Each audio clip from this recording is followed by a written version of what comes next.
Well, it started probably in 1971 when I left the orphanage with a suitcase full of government-issued clothing, and I still have that suitcase today. You didn't have many personal items as a child, and so I've always kept my things. Then when we established Clan in 2000, I said to Joanna, we have to do an orphanage museum. So we started a little museum in a tiny little room in Bankstown. There's hardly any of these items available because many of it ended up in landfill. People thought that society wasn't interested in orphanage history. It's important for our children and other members of the Australian community to understand that we not only lost our parents and had to grow up and pretend they didn't matter, but we also lost connections to grandparents, aunties and uncles, and family history and objects.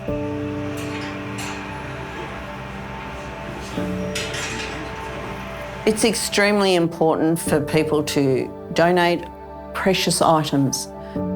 Look at these darling, sweet kids. And this looks like a hand-knitted jumper. Do you remember the colour it was? Well, yeah, I was 5. That was 63 years ago. These photographs are really, really important. Are you going to give these to the Orphanage Museum? Yes, to put on display. Thank you very much. Okay. Thank you. We have a lot of care leavers' histories and accounts, and child welfare history and orphanage history.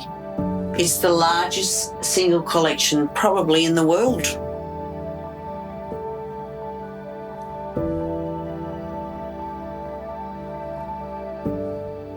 I've been president for 2 years now. Yeah, I've really enjoyed it. It's an honour to represent Clan as the president and represent all our members. You know, it was physical abuse, sexual abuse and mental abuse, and it was relentless, endless. It was run by sadistic human beings. We all are sort of like brothers and sisters, I suppose, in arms, and yeah, all have had a common experience or made a decision to change the course of justice and have our voice heard. My name is Leonard Mays. I was taken from my mother when I was 6 months old. It's very hurting. I was been in Berry Boys' home.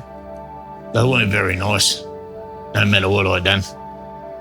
You know, if you'd done something wrong, well, like wet the bed or something, they would severely punish you. I hated the joint. I ran away from there several times. It was just a different time in history that can never be repeated, thank goodness. I wasn't a ward of the state. I was from a broken home.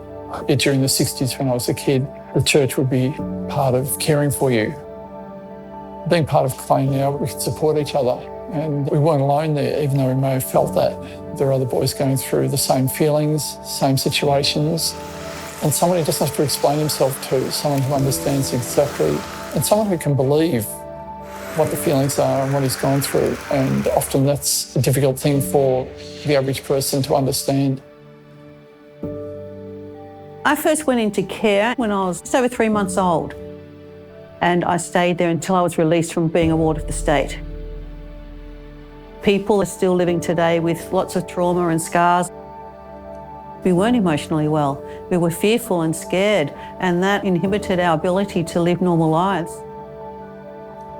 Leonie and the team certainly provide a sense of belonging. Previous to that, you kind of felt alone and not really identified with anybody else, whereas now we identify with each other. We share that bond and that knowledge and understanding of having lived through that experience. It's important the public have access to places like this Orphanage Museum so that they can gain a better understanding of what our story means. Here I've got the strap. I don't know which brother gave it, but they all had one, even down to one brother who had a strap he used to call the Red Terror. We used to cop that now and again. I was only at St Augustine's for about 4 days when I first copped it, and he gave it because my shoes weren't shiny enough at assembly. good to be with other people that have shared the same story. I'd encourage more care leavers to come to the new museum and help out. It'd be good to share the experience with others.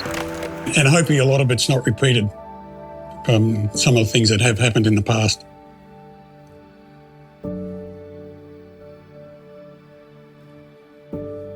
This was the Australian government who were neglectful of us, and they didn't care about what happened to Australian children at all. The police never believed us. The government didn't believe us. The churches and the charities who were funded to provide these services out of taxpayers' dollars, they certainly didn't want to believe us. I'm constantly speaking to people who never went to the Royal Commission. They don't know about redress. They don't know that they're eligible to go to the police and report these crimes. We got $2 million courtesy of the Commonwealth Government. We bought a property during COVID and it cost $1.8 million. We wish to thank the Australian government through the Department of Social Services who gave us this funding, who trusted us, trusted care leavers with the taxpayers' dollars. I don't think you can underestimate that. It means an awful lot. It took us a long time to find a suitable site, but we found it and we have a small collection. We hope that it will grow and that more people will donate objects. I don't want to see people throw it out.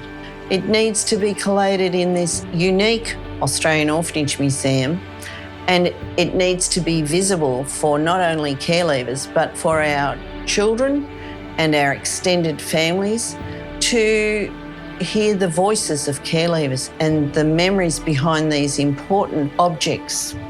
And if they care about what happened to children in Australia's 900 orphanages this nation had, if they care about injustice to children, then this is why they should come.